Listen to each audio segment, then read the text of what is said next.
Morning student, describe the classification and the excretion of oils. ठीक है, तो तेल का जो मैं वर्गीकरण बता रही हूँ, साथ में ही तेलों का क्या बता रही हूँ कि जो तेल जो ऑयल्स जो होता है उसका डिस्कशन कैसे किया जाता है। ठीक है, तो सबसे पहले क्लासिफिकेशन ऑयल्स में पहला हो गया खनिज तेल या मिनरल ऑयल। मिनरल ऑयल, खनिज का मतलब जो खन के या जमीन से खोद के निकाला जाता है, सीधा सिंपल तो खनिज ऑयल कहलाता है।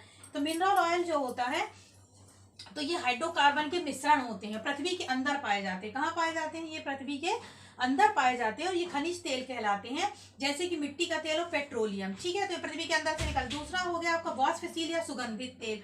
ठीक है, जिसे वाइटल या फिर इसेंशियल ऑयल भी कहते हैं। तो वाष्पशील या सुगंधित तेल में वाष्पशील या सुगंधित द्रव होते हैं। ठीक है, जो पेड़ पौधों के विभिन्न भागों से प्राप्त किए जाते हैं। तो ये वाले जो वाष्पशील और सुगंधित तेल किससे प्राप्त किए जाते हैं?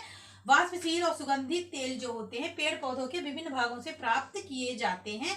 पत्तियों में गंध इन्हीं तेलों के कारण होती है। जो पत्तियां लीव्स में सुगंध जो होती है तो इन्हीं ऑयल के कारण होती है, जैसे टॉर्पिन, हाइड्रोकार्बन, बसा अम्ल और मोनोहाइड्राइड एल्कोहल के एस्टर।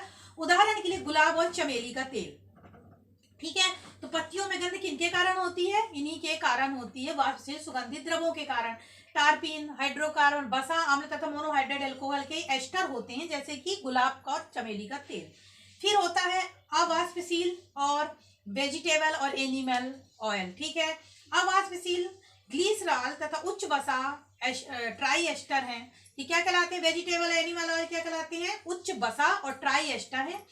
ग्लिसराइड कहलाते हैं। इनको क्या कहा जाता है? ग्लिसराइड कहा जाता है। सामान्यतः पर ये द्रव होते हैं। कौन कौन से? नॉन वाइटल और वेजिटेबल और एनिमल जो ऑयल होते हैं। तो ग्लिसरॉल होते हैं, उच्च वसा ट्राई एस्टर होते हैं और ग्लिसराइड कहलाते हैं। ये सामान्यतः पर द्रव होते हैं और इनमें ऑक्सीजन अवशोषित करने की क्षमता अधिक होती है, मतलब O2 को ज्यादा से ज्यादा ये अवशोषित करते हैं।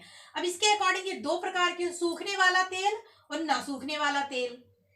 अब देखते हैं कि सूखने वाला जो तेल होता है तो वह गाढ़ा होता है, मतलब जैसे ही ऑक्सीजन के संपर्क में आएगा ऑक्सीजन को ऑब्जर्व कर लेगा और बहुत ज्यादा गाढ़ा हो जाता है, जैसे अलसी का तेल।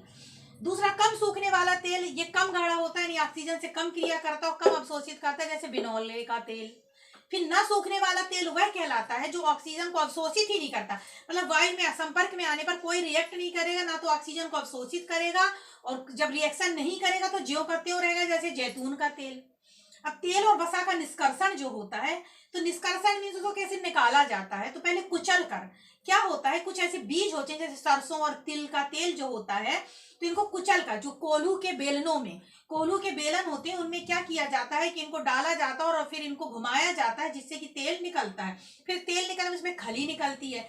अब उस खली को कम से कम 3-4 बार पुनः उसी कोल्हू के बेलनों में डाला जाता है, जिससे पूरी तरह तेल निष्कर्षित हो जाता है और फिर तेल प्राप्त किया जाता है। तो ये तो पुरातन काल से ये तकनीक चली आई है कि कुचलकर कोल्हू के बैलों से तेल प्राप्त किया जाता है।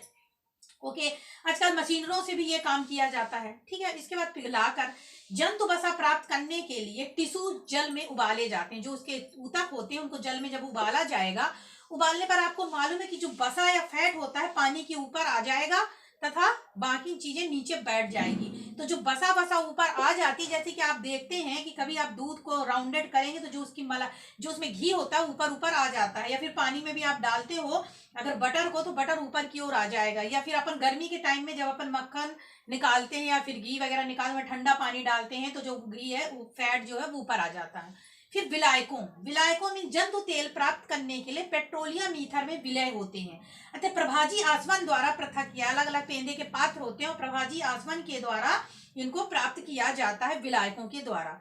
वनस्पति तेल होते हैं सरसों, अलसी, तिल और आरंडी और सूरजमुखी का तेल। जंतु तेल व्हेल मछली, कॉड लीवर तेल और हड्डी का तेल होता है। वनस्पति बसा, वनस्पति घी और नारियल तेल। जंतु बसा के अंदर टैलो, लार्ड गाय और भैंसों का घी। तो ये आपका 2 नंबर का क्वेश्चन आ सकता है। Okay, thank you.